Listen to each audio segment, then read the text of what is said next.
Welcome to The Explainer. Look, we're not going to try to teach you all of medicine in the next few minutes. That's impossible. But we are going to dive into something way more fundamental, how a doctor is actually trained to think. So what does it really take? Well, think of it like this. It's like climbing this absolutely massive mountain of knowledge. It's a brutal climb, for sure, but the view from the top? It gives you a totally unique way of seeing the world. First off, you've got the sheer volume of information. I mean, look at this. This is a map of just the venous system in the brain.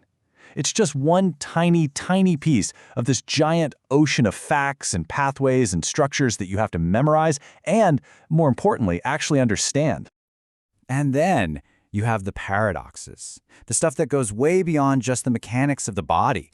There's this old kind of grim surgical joke, the operation was successful, but the patient died. It really gets at a core truth, right? Just because you fix the problem on paper doesn't mean you've had a human success.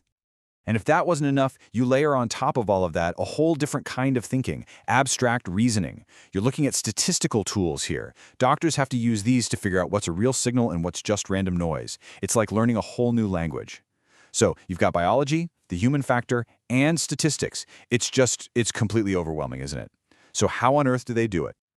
Well, you don't climb a mountain like that all at once. You break it down. In medical thinking, it's really built on three distinct but totally interconnected pillars. Okay, so pillar number one is what we're calling the blueprint. This is the what of medicine. It's the hardcore science, the objective, factual knowledge of how the human body is built and how it's supposed to work. And this thinking, it starts small, like microscopic level small. You're looking at a nephron, the basic unit of the kidney. You have to master the machine's components, right? You have to know that inside every single kidney there are over 1 million of these little tubes doing all the work. It's incredible. But it's not just about the parts list. It's about the processes, too. A doctor has to know step by step exactly how the body heals itself. It starts with this stuff called granulation tissue, which is kind of like the body laying down a scaffold before it can start rebuilding. And this is a perfect example of why precision is so critical. You have to be able to tell the difference between two things that might sound similar but are worlds apart. Take cell death. One way, necrosis, is like a messy, chaotic explosion that causes a ton of inflammation. The other, apoptosis, is this quiet, orderly, pre-programmed self-destruction. Totally different outcomes.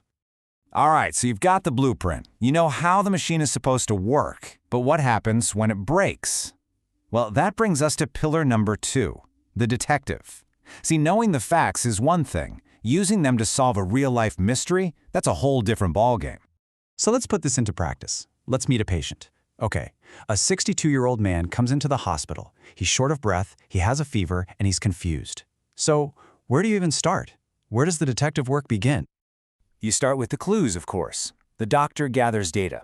So you're looking at some blood test results here, and they're already telling a story. His white blood cell count is way up. His inflammatory markers they're through the roof, and his kidneys are showing signs of stress. So clear signs of a major infection. Okay, but what do these numbers actually mean? Are they just a blip? This is where that stat stuff comes back in. They use tools like the p-value to figure out if what they're seeing is just random chance or if it's a real, genuine signal pointing them in the right direction. And this is where the real detective work comes in. It's not just about the lab numbers. The doctor has to get the full story from the patient. And in this case, a crucial clue comes out. He was recently on a trip to Spain. And boom! Suddenly, all the pieces click into place. The symptoms, the labs, and now the travel history. It all points to one leading hypothesis: Legionella pneumonia, which is a known risk for travelers in that area. Okay, so we've got the blueprint, we've got the detective skills. Now we're at the summit of our mountain. This is the third pillar, the compass. And this is where things get really complicated.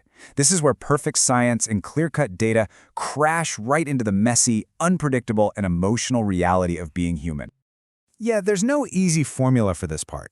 A doctor has to wrestle with these big, complex ethical ideas, like, should you do something because it's your duty to do it, no matter what, or should you do what's going to lead to the best outcome for everyone? And you know what? Sometimes those two ideas are in direct opposition. And this isn't just some classroom debate. I mean, think about this classic real-world dilemma. The science, the data, it's all crystal clear. More chemo for this patient isn't going to help. It might even hurt. But the family, they insist. They're driven by hope, by love, by the need to feel like they're not giving up. The cold, hard data is in a head-on collision with raw human emotion. What do you do? There is no right answer in the back of the book. And this is the moment where medicine stops being just a science and becomes an art. It becomes a practice of communication, of empathy, of being a human being with another human being. So, we've climbed the mountain. We've seen the 3 pillars. So what does it all look like when you put it together? Thinking like a doctor, it's not about being good at just one of these things. The real magic, the real genius of it, is the ability to weave all 3, the blueprint, the detective work, and the compass, together instantly in real time for every single person who walks through that door. It's about having the intricate biochemical pathways of the Krebs cycle memorized, while at the exact same time knowing how to sit down and have one of the hardest conversations imaginable about end-of-life care. That combination, that synthesis of science, logic, and pure humanity, that is the absolute core of what it means to be a doctor. And that's why it's so incredibly difficult to learn and why it's so absolutely vital for all of us. Which brings us to one last really interesting question for the future. As AI gets better and better, when a machine can know the entire blueprint and be a flawless detective with the clues, what's actually left for the doctor to do? Maybe that 3rd pillar, the human compass, isn't just one part of the job. Maybe, in the future, it's the whole job.